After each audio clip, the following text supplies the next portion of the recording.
Growing up as a teenager, you can have sort of good times, you know, to the way, but unfortunately as a teenager you have all these sort of teenage issues, sex, drugs, bullying as well. But I think the age 14 to 16 to 17, I think is the hardest part of growing up in life. There's a lot of stress on teenagers, like in this day and age. There's a lot of bullying that goes on in schools, like over stupid things. Like I'm doing my leaving cert at the moment, and all the girls in my school, they're all extremely stressed. We got involved with Teenline about 2 years ago. I knew a fella called Darren Bulger quite well. He was 16, I was 16, and he was just a real star, you know, to the way. And he was a performer on the stage, he was a performer off the stage, and he was just a performer 24/7. Then I got a phone call off one of my friends from Killamana, and he was roaring crying on the phone, and they said a fella called Darren, who was 16 from Killamana, had committed suicide. I lost my son Darren to suicide on 6th of April 2003, and he was very, very well liked. He was a great kid, never gave me any trouble whatsoever, always happy, laughing, joking, singing. He loved singing. We still don't know why today. It's in the paper today, it's in the Irish Examiner. It's still, obviously it's very, very hurtful, it's very personal. It's the last thing belonged to Darren. And God love him, he had to write this with his left hand because his right hand was busted, because he was jumped on again 2 weeks before. Darren had always been bullied. That night that Darren died, if I'm very honest, I have to say I did die with him.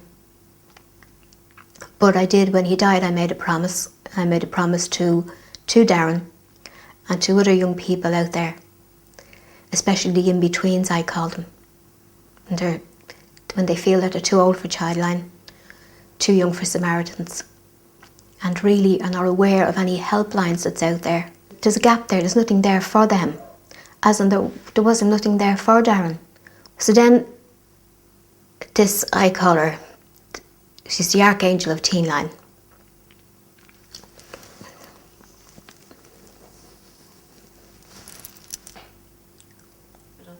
Her name is Edna Dunn.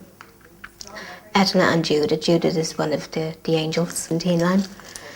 And they knocked at my door one day. They heard about Darren's story and they gave me €1,000 to start.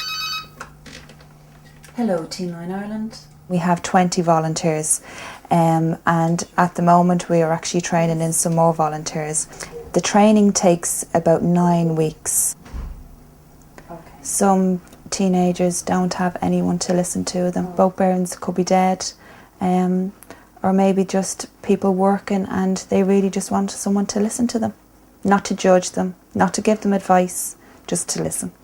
Well, I got involved with Teenline about 3 years ago, and I've been fundraising and helping in any shape or form that I can. Teenline is important for several reasons, but one of the main reasons is that there is no service out there that specifically for the teenager.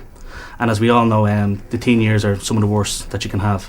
And Teenline was set up to basically help, say, young teenagers to, say, talk, get their problems out, that they have something to go to. They don't have to hide. They don't have to be bullied, that they can actually share their problems and be helped. On our calls, the highest on our stats would be loneliness. And then just listen. They just want someone to listen to them. And that's what Teenline Ireland, we set out to achieve. We say when they talk it out, they can work it out, and hopefully we can sort it out. It's frightening to think how much it has risen from 20 calls in one night to maybe 50, 60, 100 calls in a night. And that's an awful lot of calls, that's an awful lot of pain. Well, I had an uncle who committed suicide, and it was very sad for the family. Like, we didn't know why he done it or what was the cause, like, and you just don't know what to think. So it's really hard, but Teenline are there for, you know, as they said, teens only, so it's a lot more easier for us to pick up a phone. Teenline is a fantastic organisation that helps teenagers work through this and work through their studies. And even like if you're in a group that there's a lot of peer pressure, even like in Clondalkin, where there isn't that many places to go. Like Teenline just helps that. Maureen Bolger is just such an amazing woman. Last Christmas we raised just under €9,000 for the whole company. So I mean, it's great to know that every single penny of that is going towards someone who has troubled thoughts. Darren was her life. Darren was everything. I mean, there's pictures of the two of them, and I mean, it's sad looking back at it because it reminds me of my mother, my sister, my family. Do you know what I mean? I don't know if my mother or if anyone else's mother would be strong enough to say, okay, well, hang on a second, I've lost my whole pride and joy. This is my life. But hang on a second, I'm going to turn this negative feeling. I'm just going to turn around into something heading the opposite way into such a positive one and start off Teenline and help other kids from doing what my son did. The work we do in Teenline Ireland does keep you going. It keeps you. You don't want any other parent to lose a child, especially to suicide. I used to say that when suicide knocks on your door, like that, suicide doesn't knock on your door. Suicide kicks in your door. It comes in like a tornado and rips your heart out and rips your family apart for the rest of our lives. I don't want that to happen to anybody else.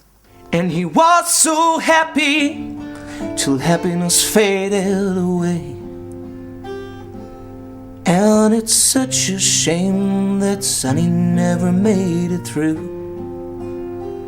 He said it's such a shame that Sonny never made it through.